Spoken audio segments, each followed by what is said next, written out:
നമസ്കാരം. ഒരു ഗാനം പാടുകയാണ്.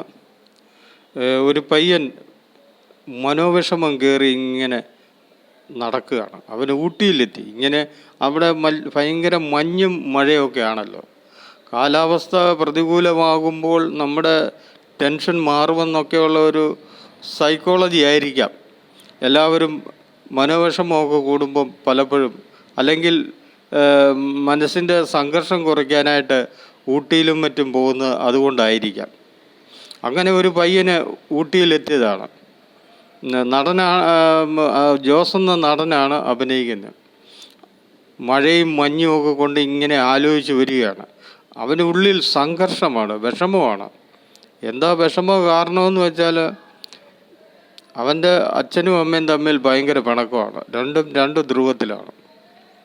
അച്ഛൻ ഭയങ്കര പട്ടാളക്കാരനാണ്, പട്ടാള ചിട്ടക്കാരനാണ്. അമ്മ ഒരു നാട്ടിൻപുറത്തുകാരിയാണ്, ജയഭാരതിയാണ്. പട്ടാളക്കാരൻ്റെ ആയിട്ട് അഭിനയിക്കുന്നത് മധുവാണ്.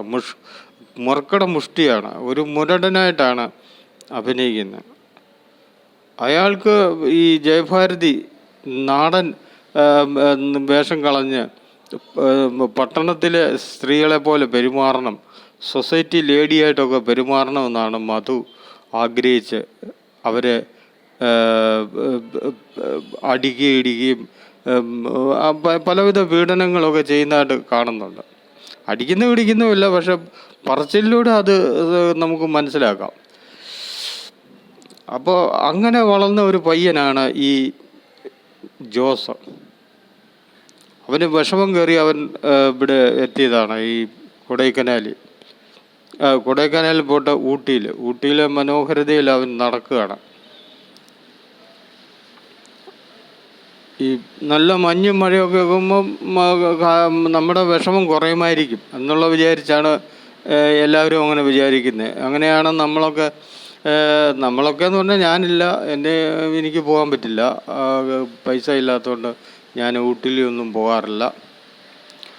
അപ്പോൾ പൈസ ഉള്ളവരൊക്കെ ചിലപ്പോൾ ഊട്ടിയിലൊക്കെ പോകും, കാലാവസ്ഥ വ്യതിയാനങ്ങളൊക്കെ അനുഭവിക്കാനായിട്ട്. ഇപ്പോൾ ഇവിടെ മഴ തുടങ്ങിയിരിക്കുകയാണ്. ഈ മഴയുടെ പശ്ചാത്തലത്തിൽ തന്നെ ആ പാട്ട് നമുക്കിപ്പോൾ കേൾക്കാമെന്ന് വിചാരിക്കുന്നു. ആ പാട്ട് വരാൻ കാരണമുണ്ട്. ഇവനിങ്ങനെ നടക്കും, ഇവൻ്റെ വിഷമത്തിനനുസരിച്ച് പ്രകൃതി ഒരു ഗാനം ആലപിക്കുകയാണ്. പ്രകൃതിയിൽ നിന്ന് നമുക്ക് ചില സന്ദേശങ്ങൾ കിട്ടാറുണ്ടല്ലോ, അതുപോലുള്ള ഒരു ഗാനമാണ് ഇവിടെ നമുക്ക് കേൾക്കാൻ കഴിയുന്നത്. അത് അവൻ്റെ വിഷമത്തെ പ്രതിഫലിക്കുന്ന ഒരു ഗാനം.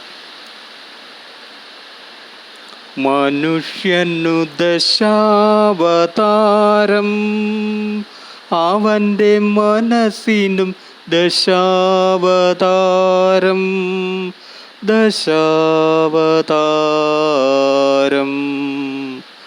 മനുഷ്യനു ദശാവതാരം, അവൻ്റെ മനസ്സിനും ദശാവതാരം.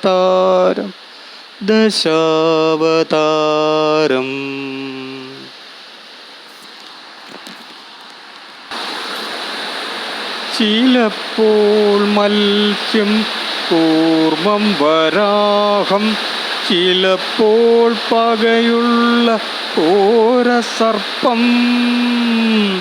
ചിലപ്പോൾ മത്സ്യം, കൂർമ്മം, വരാഹം, ചിലപ്പോൾ പകയുള്ള ഘോരസർപ്പം. മർത്യൻ്റെ മുഖമേതോ പൊയ്മുഖമേതോ,